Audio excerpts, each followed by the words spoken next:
There's that wonderful old saying, at least I have a roof over my head. These are words of optimism and gratitude. But during a real estate transaction, even those roofs with 30-year shingles and no leaks can kill a deal. So goodbye optimism, goodbye gratitude. Whether you're a buyer or seller, you need to understand a little bit more about how a roof can impact a real estate transaction. Hi, I'm Jill Thomas with Berkshire Hathaway Home Services, Florida Realty.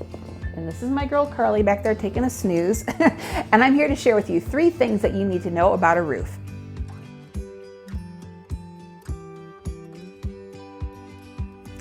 Buyers and sellers need to understand how the roof can impact a real estate transaction. So I'm going to share with you 3 quick things that you need to know.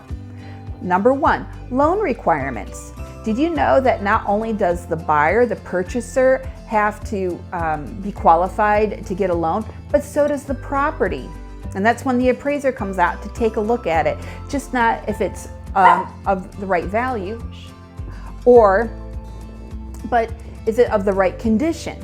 So for instance, if a buyer is getting an FHA loan or a USDA loan, there needs to be at least 2 years of life left on the loan.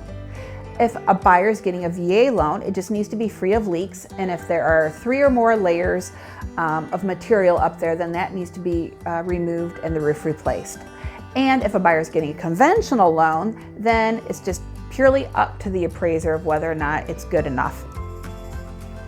Number 2, on all loans, the appraiser does their own inspection to determine the life of the roof.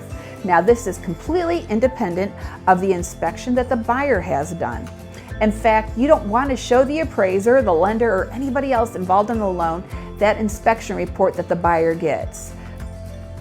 Now, let me also mention too that you cannot assume that just because a roof is 17 years old, that there's 3 years of life left on it. It really depends on the conditions around the property, the storms that may have beat it up over the years, if there's trees over that. So don't assume that just because a roof is just 16 or 17 years old that there's all this life left on it. That might not be the case.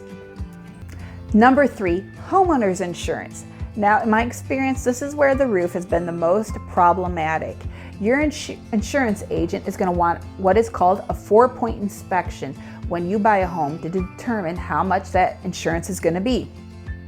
The 4-point inspection is done by the same inspector that the buyer hires to do their inspection for the buyer's peace of mind and knowledge of the property.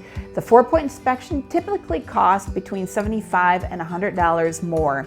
The 4 points that it covers is plumbing, electric, the HVAC system, and of course, that roof.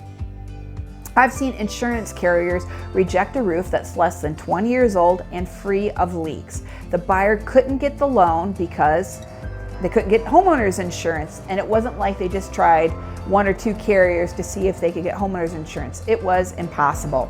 So the seller had to replace that roof before closing. I've also been told that just because a roof has 30-year shingles or better doesn't make a difference. So here's my takeaway. If a roof is 15 or 16 years old or older, and even though there might be, there's an absence of leaks, there could still be issues with obtaining a loan. So if that roof is older and the seller, you're thinking of putting your property on the market, I would recommend that you go ahead and either have a roofer come out and inspect the roof and give his 2 cents on how much life is left on it, or if there's any issues that you might need to remedy up front, or getting a 4-point inspection done in advance. Then what you can do is you can price the property accordingly, and then if it's good news, you can market it as such. Now, if there are bigger issues, you would have a time then to go ahead and get a roofer out and get some quotes to get that roof replaced. Now, suppose you don't have that money to get that roof replaced prior to closing. That can be an issue.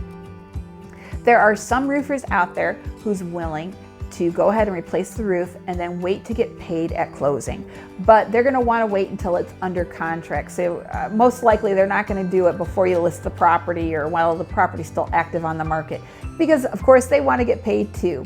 So that's something though that you can get lined up front, and not while you're stressed out and dealing with other issues with trying to get the house sold.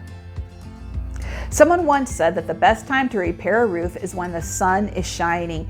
And when it comes to a real estate transaction, that's going to be before you list the property and before you're under contract. You don't want to wait, like I said before, when emotions are running high, you're trying to get to the closing table, you want to pack up everything in your house, you're trying to think about where you're going to be living next. So those are wise words. Take care of it while the sun is still shining. Now, if you have any other specific questions or concerns about your roof, give me a call.